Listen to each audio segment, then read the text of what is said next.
Shalom Bapak Ibu Saudara-saudaraku yang dikasihi Yesus Kristus, selamat pagi. Selamat bertemu kembali dalam sapaan firman Tuhan yang menjadi renungan buat kita hari ini. Saya berharap semuanya kita dalam keadaan yang sehat.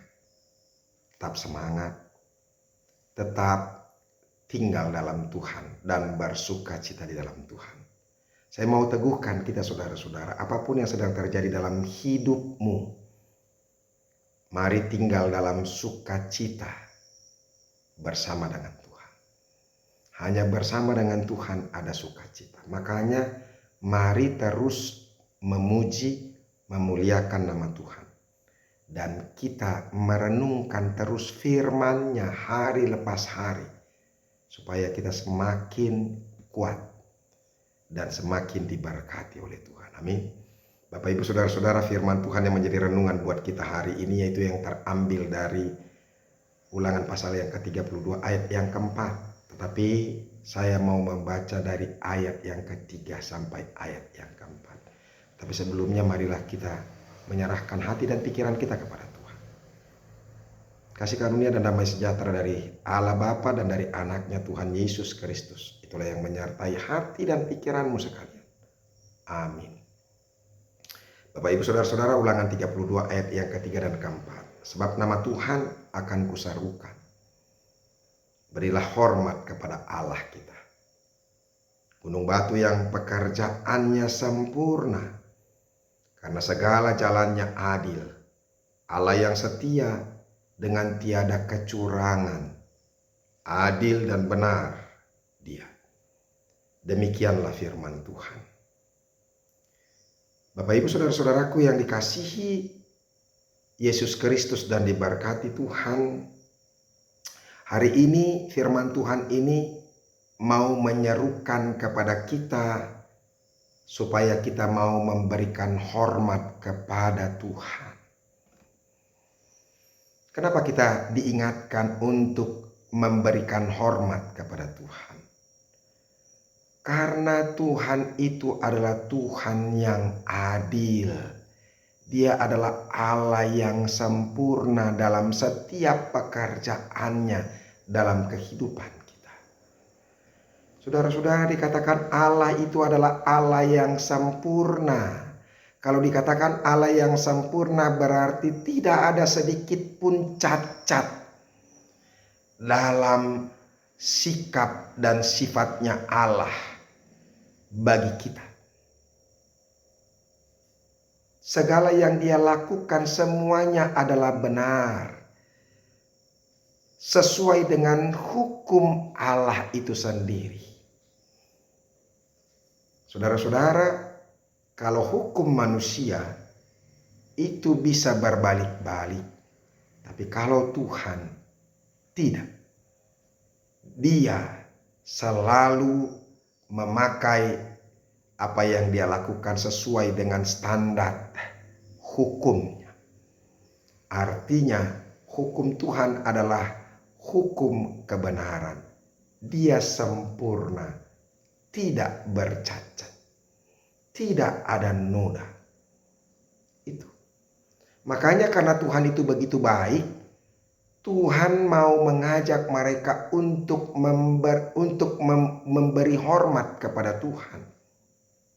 Karena Dia adalah gunung batu yang pekerjaannya sekali lagi sempurna.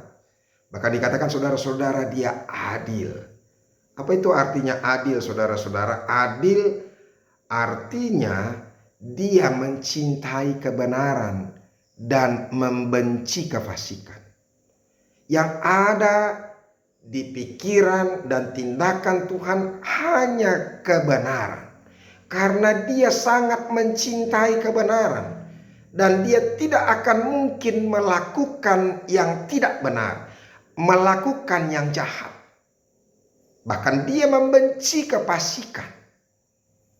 Di dalam hidupnya tidak ada kefasikan.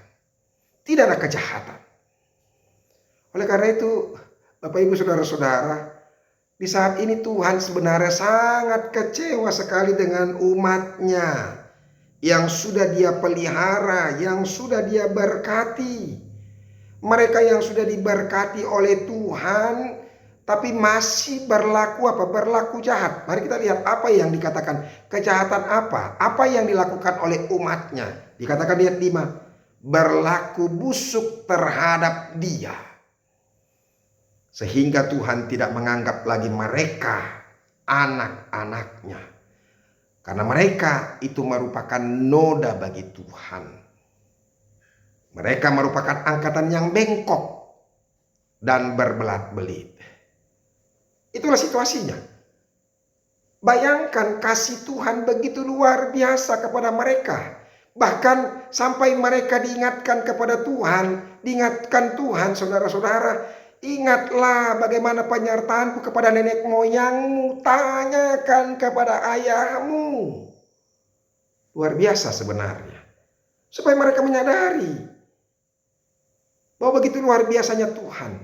Bahkan kalau kita lihat bagaimana caranya Tuhan memberkati mereka. Ya, ini yang pertama, didapatinya mereka di satu negeri di padang gurun, di tengah-tengah ketandusan dan auman padang belantara. Dikelilinginya dia dan diawasinya, dijaganya. Itulah hebatnya. Ketika mereka berjalan di padang gurun, Tuhan mengelilinginya. Tuhan mengawasinya. Sama seperti biji matanya. Bayangkan, dia menyamakan kita seperti biji matanya. Saudara-saudara, orang pasti benar-benar menjaga biji matanya. Karena mata itu paling rentan, gampang terluka. Oleh karena gampangnya terluka, maka manusia pasti akan menjaga biji matanya.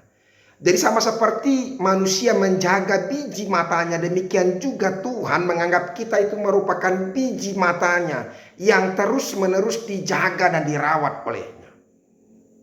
Itu luar biasanya Tuhan. Itu yang pertama, saudara-saudara. Coba kita lihat lagi bagaimana Tuhan penyertaan Tuhan bagi mereka. Demikian juga Tuhan sendiri menuntun dia. Dan tidak ada Allah asing yang menyertai. Hanya Tuhan yang menyertai. Allah yang menuntun mereka. Sehingga mereka mendapatkan tempat sampai kepada apa? Tempat yang dijanjikan. Masuk ke Israel. Dibuatnya dia berkendaraan mengatasi bukit-bukit di bumi dan memakan hasil dari ladang. Dibuatnya dia mengisap madu dari bukit batu dan minyak dari gunung batu yang keras. Daging dari lembu, sapi, dan susu kambing domba dengan lemak anak-anak domba, domba-domba jantan dari basan dan kambing-kambing jantan dengan gandum yang terbaik. Juga darah buah anggur yang berbuih engkau minum. Artinya apa? Tuhan memelihara mereka dengan mencukupkan mereka dengan makanan minuman yang terbaik. Bapak Ibu saudara-saudaraku, sebenarnya ini sangat-sangat menggambarkan kekecewaan Tuhan setelah Tuhan memberikan yang terbaik, memelihara, menyertai, mengawasi, menolong mereka. Tetapi justru mereka apa? Di ayat 15 ini, ya, setelah mereka gemuk, diumpamakan Yesurun, lalu menjadi gemuklah Yesurun dan menendang ke belakang. Bertambah gemuk engkau dan gendut dan tambun. Dan dia meninggalkan Allah yang telah menjadikan dia. Ia memandang rendah gunung batu keselamatannya. Bapak Ibu saudara-saudaraku, oleh karena itu hati-hati kita. Jangan sampai kita lupa akan kasih setia Tuhan. Karena Tuhan bisa sangat marah. Dan ini bagian hukuman yang akan mau disampaikan kepada umat Israel. Tuhan sedang mengintip mereka dengan hukuman yang begitu mengerikan. Makanya saudara-saudaraku, hari ini kita mau diingatkan kembali kepada firman Tuhan. Ya, dari ayat yang ketiga tadi. Sebab nama Tuhan akan kuserukan, berilah hormat kepada Allah kita. Makanya sembahlah Tuhan, pujilah Tuhan. Mari kita terus merenungkan firman Tuhan, mendengarkan firman Tuhan. Sehingga kita boleh melakukan apa yang sesuai dengan kehendak Tuhan. Tuhan Yesus memberkati kita. Amin. Terima kasih Tuhan untuk firman-Mu. Biarlah kami semakin dituntun oleh firman-Mu, sehingga kami sendiri mengerti betapa besar kasih-Mu kepada kami. Dalam nama Yesus Kristus kami berdoa. Amin. Bapak Ibu Saudara-saudara yang sudah dengarkan firman Tuhan, jangan lupa kasih keadilan Tuhan yang sudah Tuhan berikan kepadamu. Sembahlah Dia, berikanlah hormat, muliakanlah Tuhan. Tuhan Yesus memberkati. Sampai ketemu besok.